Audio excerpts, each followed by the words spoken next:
அஜய் அவங்க அப்பா 2 பேருமே அங்கே இருக்காங்க. அவங்க விஜய் வராரு. வந்த உடனே சொல்கிறாங்க, என்னப்பா இது நிம்மதியாக இருக்கலாம், இந்த ரெசார்ட் வந்து அங்கே என்னென்ன நடந்துகிட்டு இருக்கு நீ பார்த்துக்கிட்டு தானே இருக்க, எப்போ பார்த்தாலும் ஏதோ ஃபங்க்ஷன் நடத்துகிறேன்னு சொல்லிட்டு ஒரு மாதிரி கத்திட்டே இருக்காங்க.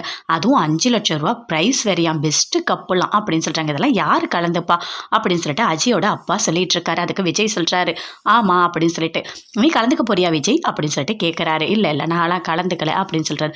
அப்போ கரெக்டாக தேடி வராங்க காவேரி. காவேரி இங்கே வரா, இங்கே நம்ம இருந்தால் நல்லா இருக்காது அப்படின்னு சொல்லிட்டு அஜய் அவங்க அப்பா 2 பேருமே அங்கேருந்து சரிப்பா நாங்கள் உள்ளே போய் ரெஸ்ட் எடுக்கிறோம் அப்படின்னு சொல்லிட்டு அங்கேருந்து கிளம்பிட்டாங்க.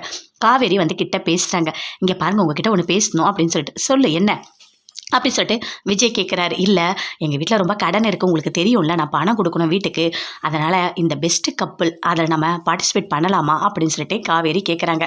என்ன உங்கள் வீட்டு கடத்துக்கு என்ன எதுக்காக நீ கூப்பிடுற, அது உன் பிரச்சனை, என்கிட்ட எதுக்காக சொல்லிட்டு இருக்க அப்படின்னு சொல்லிட்டு விஜய் கேட்குறாரு. இல்லைங்க நம்ம 2 பேர் சேர்ந்து கலந்துக்கலாம், கண்டிப்பாக நம்ம ஜெயிப்போம், அந்த பணம் எனக்கு கிடைச்சா நல்லாயிருக்கும் அப்படின்னு சொல்லிட்டு காவேரி சொல்கிறாங்க. அதெல்லாம் என்னால் வர முடியாது, புரியுதா, உன் இஷ்டத்துக்குலாம் நான் இதில் கலந்துக்க முடியாது, தேவையில்லாதெல்லாம் பேசிகிட்டு இருக்காத, எனக்கு வர கோவத்துக்கு என்ன பண்ணுவேன்னு எனக்கு தெரியாது, 1 வருஷம் தான் நம்ம அக்ரிமெண்ட் கல்யாணம் தான் போட்டிருக்கோம் அப்படின்னு சொல்லிட்டு விஜய் சொல்கிறாரு. அதனால் என்னங்க கொஞ்சம் வாங்க அப்படின்னு சொல்லிட்டு காவேரி சொல்கிறாங்க. முடியாதுன்னு சொல்கிறான்ல, தேவையில்லாத என்னை கோவப்படுத்திட்டு இருக்கதா அப்படின்னு சொல்லிட்டு பயங்கரமாக திட்டுறாரு. அங்கேருந்து காவேரி ஃபீல் பண்ணிகிட்டே போகிறாங்க.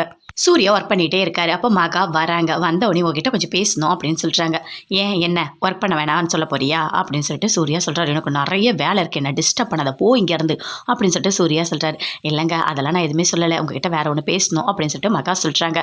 அப்படியா சரி சொல்லு என்ன அப்படின்னு சொல்லிட்டு விஜய் கேட்குறாரு.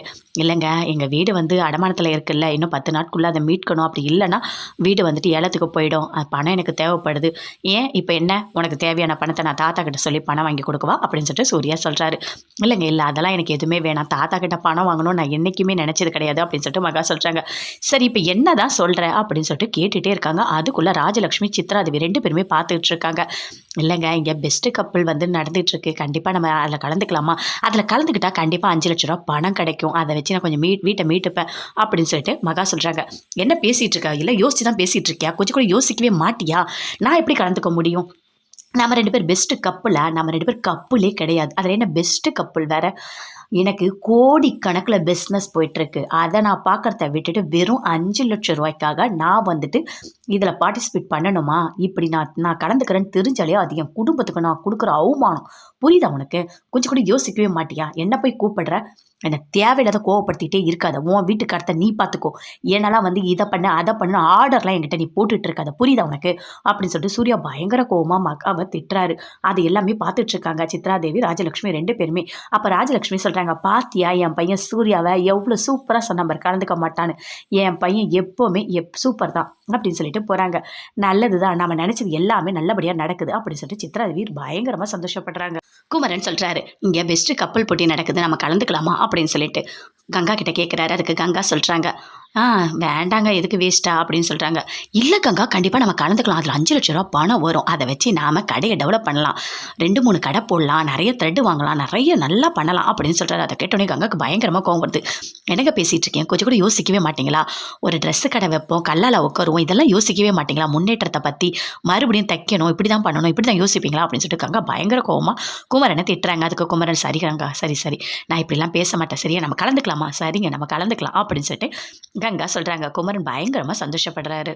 ஐஸ்வர்யா கிட்ட கௌதம் போகிறாரு. போன உடனே நாம் இதில் பார்ட்டிசிபேட் பண்ணலாமா, கலந்துக்கலாமா அப்படின்னு சொல்கிறாரு. கண்டிப்பாக நம்ம கலந்துக்கலாங்க, அப்போ தான் சூப்பராக இருக்கும், அதில் 5,00,000 பணம் வந்தால் ஆமாம் என்ன பண்ணுவேன் அப்படின்னு சொல்லிட்டு கௌதம் கேட்குறாரு.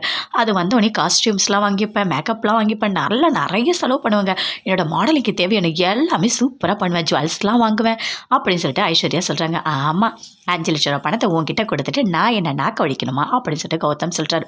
அந்த பணம் மட்டும் எனக்கு கிடச்சிச்சு, என்னோட ஆசையை நான் நிறைவேற்றிட்டு போயிட்டே இருப்பேன் உன்னை விட்டுட்டு அப்படின்னு சொல்லிட்டு கௌதம் யோசிக்கிறாரு. என்னங்க யோசிக்கிறீங்க, எனக்கு தானே எல்லாமே வாங்கி தரணும்னு யோசிக்கிறீங்க அப்படின்னு சொல்லிட்டு ஐஸ்வர்யா சொல்கிறாங்க. ஆமாம் அப்படி தான் நான் யோசிக்கிறேன், உனக்கு என்ன வேணுமோ அதெல்லாம் நான் வாங்கி கொடுக்குறேன் அந்த பணத்தில், சரி நம்ம 2 பேரும் அதில் கலந்துக்கிட்டு போட்டியில் ஜெயிக்கலாமா அப்படின்னு சொல்லிட்டு இருக்காரு. ஐஸ்வர்யா சரிங்க அப்படின்னு சொல்லிட்டு இருக்காங்க. அங்கே ஒரு அழகாக சூப்பராக பிக்சர் வரைஞ்சிருக்கு. அதை மகா கிட்ட போய் பார்க்குறாங்க. நல்லா இருக்கே, சூப்பராக வரைஞ்சிருக்காங்க, தத்ரூபமாக இருக்கே அப்படின்னு சொல்லிட்டு பார்த்துட்ருக்காங்க. அப்போ கரெக்டாக காவேரி வராங்க. என்ன பண்ணுறீங்க, இல்லை இந்த படம் அழகாக இருக்கா தான் பார்த்துட்ருக்கேன் அப்படின்னு சொல்லிட்டு, உங்கள் பேர் மகாலட்சுமி அப்படின்னு சொல்கிறாங்க. உங்கள் பேர் காவேரி கொடைக்கானல் தானே, ஆமாங்க கரெக்டாக ஞாபகம் வச்சுருக்கீங்க மறக்காமல் அப்படின்னு சொல்லிட்டு காவேரி சொல்கிறாங்க. நான் தாங்க உங்கள் பேரை மறந்துட்டேன் அப்படின்னு சொல்லிட்டு என்ன பார்த்துட்ருக்கீங்க? இல்ல நல்லா இருக்கு. நான் ஒரு ஆர்டிஸ்ட். எனக்கு வரையறது ரொம்ப பிடிக்கும். அப்படியா? சூப்பர்ங்க. பரவாயில்ல. பெரிய இது ஆள் தான் நீங்க அப்படின்னு சொல்லிட்டு காவேரி சொல்றாங்க. அதெல்லாம் ஒண்ணும் இல்லங்க. வரைவேன்.